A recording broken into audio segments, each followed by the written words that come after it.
Hi guys, welcome back to my channel.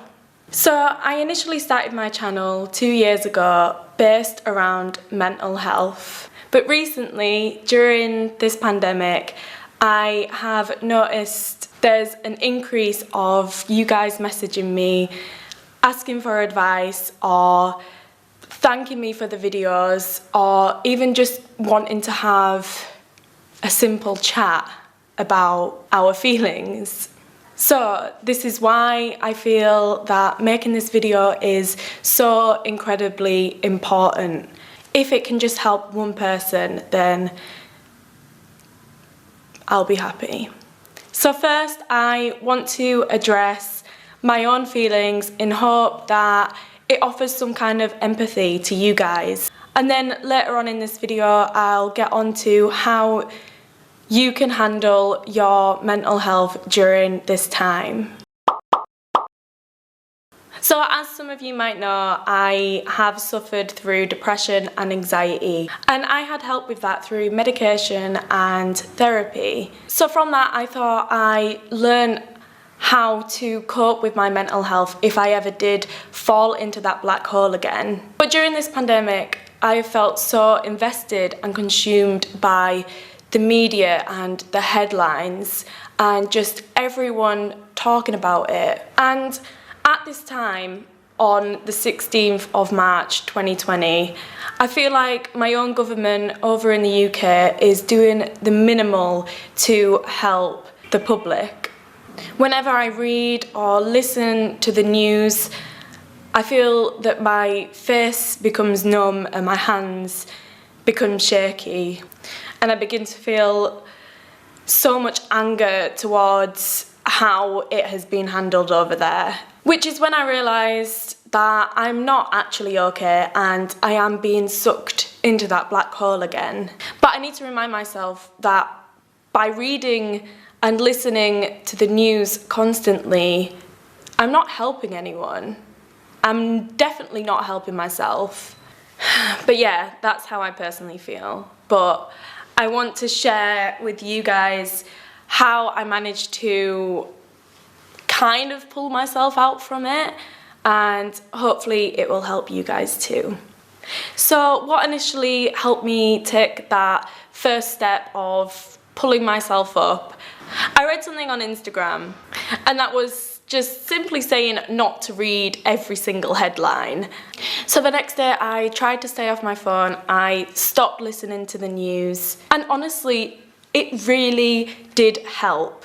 I know it's really consuming at this time, like it is everywhere, everyone's talking about it.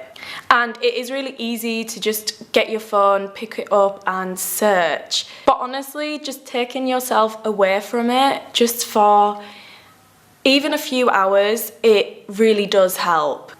Okay, so I'm not personally under strict quarantine, but I live in Ho Chi Minh City in Vietnam, where bars, clubs, schools and local businesses have been closed.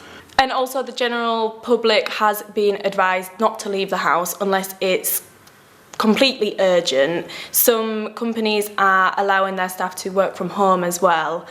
With my own company, they have even told us not to travel, and if we do choose to travel, even around Vietnam, then we need to let the company know and we have to be self-quarantined for 14 days. And it's also advised, or maybe ordered by the government, to wear a mask every time you leave the house. But I don't want to complain about it because they are doing the best to try and contain this virus.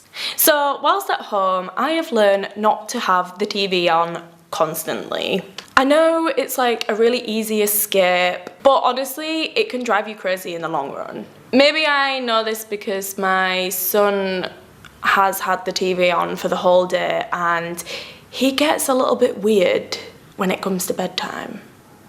I know you've probably heard this advice already, but honestly, take this time to do something that you have never done before. Maybe read a book or learn a language. Take an online class or follow a new recipe and learn to cook something new. Maybe learn something which can help you once this is all over, because then I think it's more motivational because it is a long-term goal. So I listened to a recovered British man that's currently living in Wuhan, and he really offered some great tips. He has kept his mental health down because he keeps reminding himself that everyone else is in the same boat. He also said that although he's on his own in quarantine, he doesn't necessarily feel lonely because he can reach out to anyone, anywhere in the whole world and talk to them because of an internet connection. And I honestly think that this is really important, especially talking to your elders or someone that you know that has an underlying health condition, because these are the people that are at risk. And just imagine how they feel.